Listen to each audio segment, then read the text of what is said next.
Lamentations chapter 3, verses 22 and 23.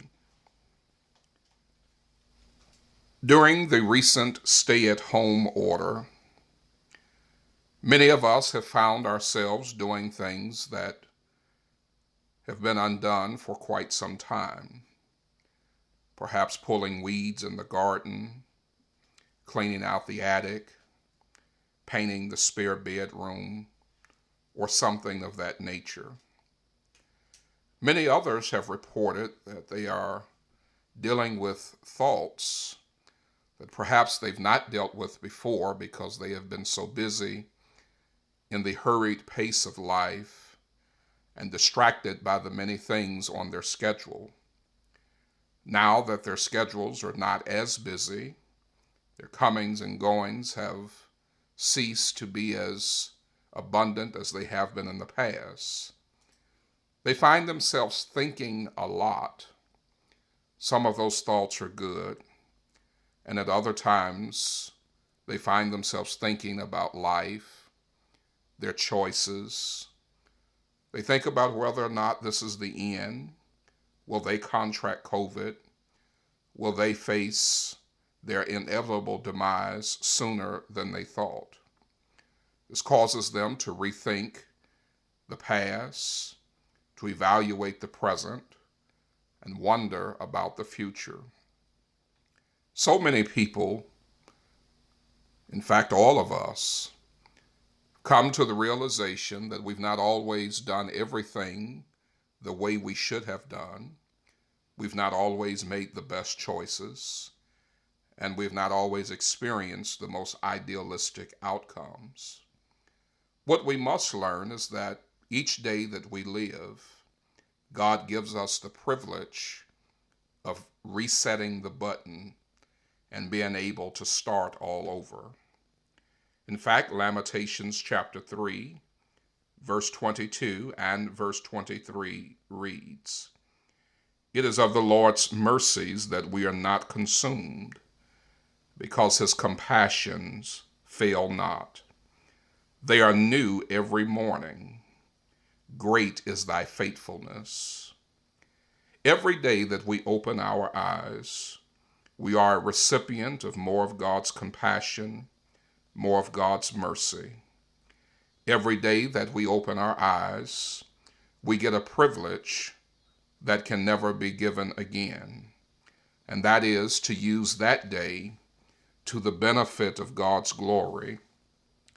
If you discover at the end of a day that you have not made the best choices, if in this time of extra time at home, you're reflecting over your life, a new day gives you the opportunity to change your mind, change your behavior, change your direction, change your goals, or change your perspective.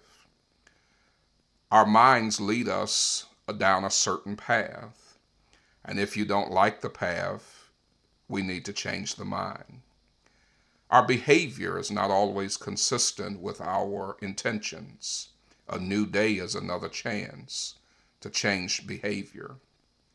If you've determined that the direction or the course or path of your life is not what you like, a new day is another day to change that direction. If you're no longer interested in the goals that you set the day before, a new day is an opportunity for new goals, and certainly a new perspective. It is a privilege to be able to look at life through better lenses. When you recognize that you have not made the best decisions, or you determine to make better decisions, even if your past decisions have not necessarily been bad, but you believe they could be better, it is beneficial to learn from the past. If you've been successful, why were you successful?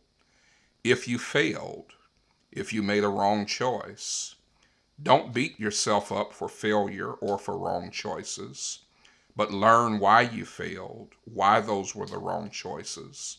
And it helps you as you try to correct your behavior, to correct your direction, your goals, your perspective, but most important, your mind. Learn those invaluable lessons so that you can have a better tomorrow than yesterday. This takes courage and it takes confidence. And since God, by way of his mercy and compassion, awakens you to a new day and allows you a new day, take that as a motivator to be courageous and to use that confidence to move in the way that God would have for you to move. Never become so stuck in yesterday that you sabotage your tomorrow. Never put so much weight on past decisions that you become ineffective in making future decisions. Leave the past where it is.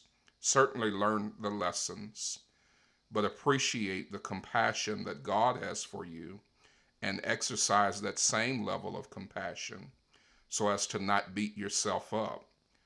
Why would you hold yourself hostage when God, according to this passage, is giving you more mercy and more compassion? Hear these words of a poem written by an anonymous but powerful poet. When you've trusted Jesus and walked his way, when you felt his hand lead you day by day, but your steps now take you another way, start over. When you've made your plans and they've gone awry, when you've tried your best and there's no more try, when you failed yourself and you don't know why, start over. When you've told your friends what you plan to do, when you've trusted them and they didn't come through, and now you're all alone and it's up to you, start over. When you've failed your kids and they're grown and gone, when you've done your best but it turned out wrong, and now your grandchildren have come along, start over. When you've prayed to God so you'll know his will, when you've prayed and you don't know still, when you want to stop because you've had your fill, start over.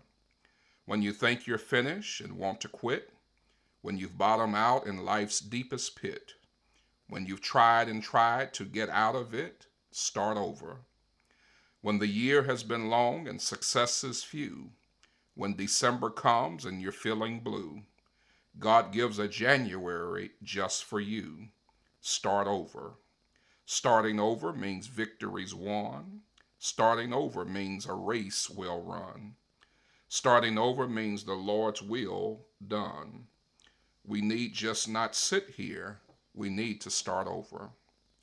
On tomorrow, if God should allow us by his grace to see it, remember that we have been recipients of more compassion and more mercy. If you've made mistakes today, if your choices have not been wise, tomorrow you get to start over. May God bless you. This has been another edition of A Few Minutes with the Minister with Words from the Master.